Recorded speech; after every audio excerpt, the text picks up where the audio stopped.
Baik, perkenalkan nama saya Denia Ergiansyah dengan NIM 230240022 dari kelas 5T1. Di sini saya akan menjelaskan tentang forward dan backward chaining. Pertama-tama kita masuk ke inference engine. Inference engine adalah komponen inti dalam sistem kecerdasan buatan yang berfungsi sebagai mesin penarik kesimpulan yang bertugas untuk memproses fakta-fakta yang ada dengan menerapkan aturan-aturan logis dari basis pengetahuan untuk menghasilkan kesimpulan atau keputusan yang baru.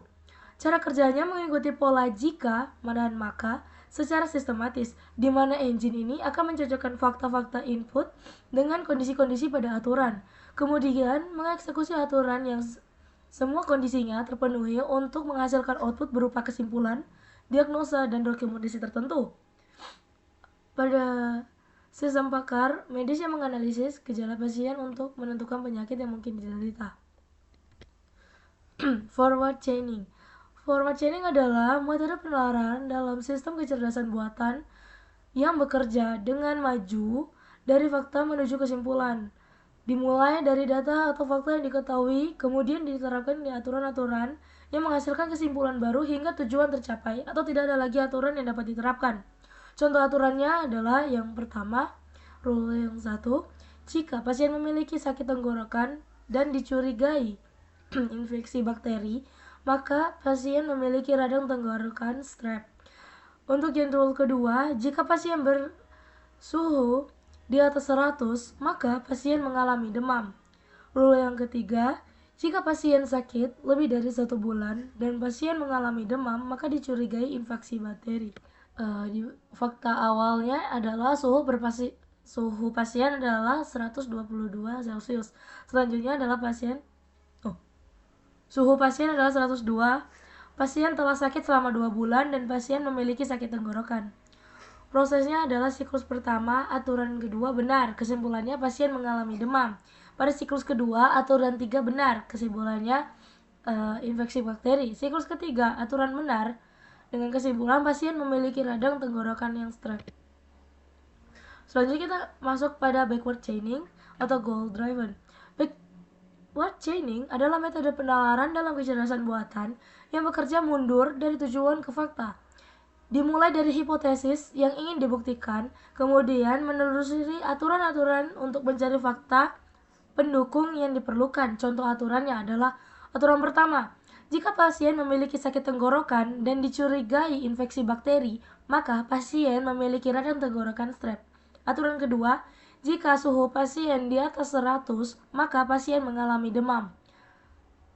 Aturan ketiga adalah jika pasien sakit lebih dari 1 bulan dan pasien mengalami demam, maka dicurigai infeksi bakteri. Fakta yang tersedia adalah suhu pasien 102. Lalu pasien telah sakit selama 2 bulan. Dan yang terakhir adalah pasien memiliki sakit tenggorokan. Perbedaannya adalah dimulai dengan tujuan. Pasien memiliki radang tenggorokan strep dan mencoba membuktikannya berdasarkan aturan dan fakta yang ada. Kelebihan dan kekurangannya pada forward chaining, kelebihannya adalah baik untuk sistem monitoring real time.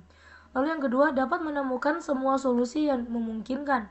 Yang terakhir adalah cocok ketika data input terus berdatangan. Kekurangannya adalah tidak efisien untuk tujuan yang spesifik.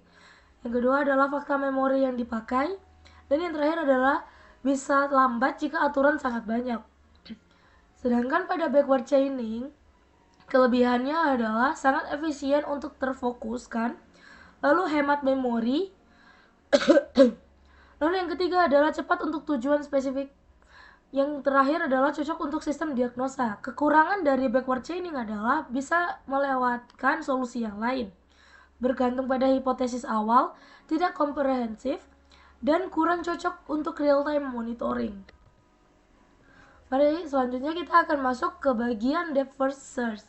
DFS adalah algoritma penelusuran graf yang menjelajahi suatu cabang secara mendalam sampai ke ujung sebelum kembali dan mengekspor cabang yang lain. Konsep dasar dari DFS adalah menggunakan pendekatan depth first atau mendalami dulu. Lalu selanjutnya adalah menggunakan struktur data stack. Dan prinsipnya adalah last in first out atau LIFO. Selanjutnya adalah keunggulan DFS, yaitu menghemat memori. Yang kedua adalah cepat menemukan solusi di graf yang dalam. Yang terakhir adalah efisiensi untuk mengecek keberadaan solusi. Kekurangan dari DFS adalah tidak menjamin jalur terpendek, lalu bisa terjebak di jalur yang sangat dalam. Dan yang terakhir adalah bisa infinite loop jika ada cycle tanpa penanganan. Kita masuk pada breadth first search atau BFS adalah algoritma penelusuran graf yang menjelajahi semua node pada awal saat ini secara menyeluruh sebelum pindah ke node pada level berikutnya. Konsep dasar dari BFS adalah menggunakan pendekatan level by level. Lalu selanjutnya adalah menggunakan struktur data queue atau antrian. Yang terakhir adalah berprinsip first in first out. Keunggulan dari BFS adalah menjamin jalur terpendek, lalu tidak akan terjebak di jalur yang tak berujung. Selanjutnya adalah optimal untuk mencari level terdekat. Kekurangan dari BFS adalah konsumsi memori yang tinggi. Dan yang terakhir adalah lambat untuk graf di dalam dan lebar. Selanjutnya kita masuk pada best first search atau best FS. Adalah algoritma pencarian yang menggabungkan konsep BFS dan DSS dengan menggunakan fungsi heuristik untuk memilih node yang paling menjanjikan ya untuk dieksplorasi terlebih dahulu. Konsep dasar best FS adalah menggunakan priority queue, lalu memiliki node berdasarkan nilai heuristik tertinggi atau terendah. Dan yang terakhir adalah kombinasi keuntungan dari BFS dan efisiensi heuristik. Keunggulan dari DFS adalah keunggulan dari Best FS adalah lebih cepat dari BSF atau DSF murni.